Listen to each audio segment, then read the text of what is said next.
Pertemuan dua wali Allah di Markas Nizamuddin India pada tahun 1994. Cerita ini disampaikan langsung oleh beliau Asy-Syaikh Halim Rahmatullah Alaih pada bayan beliau tanggal 14 bulan September tahun 2017. Kata-kata beliau dalam bayan sebagai berikut. Tahun 1994 saya pertama kali ke Masjid Banglawali Nizamuddin mendengarkan bayan sambil sesekali memijit pundak seorang Indonesia. Saya tanya dari mana Pak, siapa namanya Pak? Beliau menjawab saya dari Jawa Timur, nama saya Uzoiron. Belakangan baru saya tahu beliau seorang kiai. Tahun 1996 beliau diangkat jadi Syuro Indonesia dalam musyawarah di Pakistan. Tahun 1994 itu masjid belum sebesar sekarang ini. Masjid masih satu lantai. Sejak beberapa tahun yang lalu direnovasi jadi 5 lantai dan sudah diperluas ke semua sisi. Usaha dakwah tablik sudah dimulai oleh Maulana Ismail, ayah dari Maulana Ilyas sejak 1915. Setelah ayahnya meninggal tahun 1924 Maulana Ilyas menjalankan dengan sungguh-sungguh. Ketika itu Maulana Ilyas mewarisi 4.000 hektar tanah dan 260 madrasah atau ponpes di Mewat, 80 km dari Nizamuddin. Setiap hari orang-orang Mewat melewati Masjid Banglawali untuk pergi dan pulang bekerja ke New Delhi. Mereka beragama Islam tapi tak kenal lagi dengan amal agama. Maka mereka di-stop oleh Maulana Ilyas, ditanya ini itu lantas ditawari untuk bekerja dengan Maulana Ilyas saja dengan bayaran yang sama tapi lebih dekat.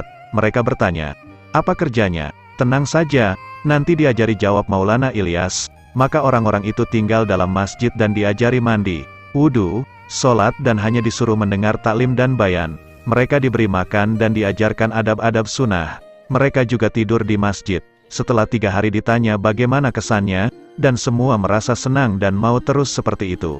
Maka mereka diajarkan untuk berjaulah dan mengajak orang-orang lain untuk ikut seperti mereka. Jamaah dibentuk dan dikirim ke Mewat dan tempat lain di India. Mulailah dibuat tertib-tertib dakwah seperti 3 hari, 40 hari, 4 bulan, akhirnya semakin lama semakin banyak yang ikut. Termasuk H. Abdul Wahab Amir Jamaah Pakistan di Raiwind. 10 tahun lamanya Maulana Ilyas menggaji orang-orang Mewat dan menjamu siapapun tamu di masjidnya, sampai akhirnya semua hartanya habis. Sampai-sampai untuk menjamu tamu Maulana Ilyas merebus sejenis buah yang tumbuh di halaman rumahnya. Selama beberapa hari hanya itu saja hidangan yang tersedia. Sementara Maulana Ilyas dan keluarganya kelaparan, kecuali putranya Maulana Yusuf yang masih kecil. Maka beliau ditanya dari mana engkau dapat makanan? Maka Maulana Yusuf menunjukkan kepada ayahnya di dapur ada alu dan lesung penumbuk tepung dan rupanya Maulana Yusuf mengorek sisa-sisa tepung yang ada di sela-sela lobang dan itulah yang dikumpulkan lalu dibulatkan dan dimakannya mentah. Maka ketika itulah Maulana Ilyas menangis dan berdoa sungguh-sungguh dan setelah beberapa lama maka dia berkata pada Maulana Yusuf, wahai anakku, mulai hari ini aku sudah dapat perjanjian dari Allah bahwa tidak akan ada lagi kelaparan lagi di Nizamuddin. Doa Maulana Ilyas sampai sekarang terbukti, ribuan jamaah dari seluruh dunia setiap hari makan dan minum dengan gratis, air dan listrik tak pernah dibatasi.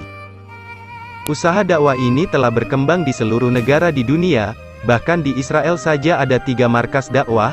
Semua kecamatan di Indonesia telah dimasuki jamaah dan ada masjid-masjid yang hidup dengan 4 amalan Masjid Nabawi, yakni, zikir ibadah, taklim wa ta'alum, khidmat dan dakwah. Di mana masjid sudah hidup usaha dakwah, maka sifat kaum Ansar wujud para ahbab atau dai berlomba-lomba melayani tamunya kaum muhajirin sebaik mungkin. Dari Masjid Raiwind di Pakistan setiap hari 200 rombongan dakwah atau sekitar 2.000 orang datang dan pergi, sekitar 20.000 orang setiap hari hadir di markas. Dalam ijtima tahunan di Tonggi, Dhaka, Bangladesh setiap bulan Januari bahkan berkumpul 3,5 juta hingga 8 juta jamaah.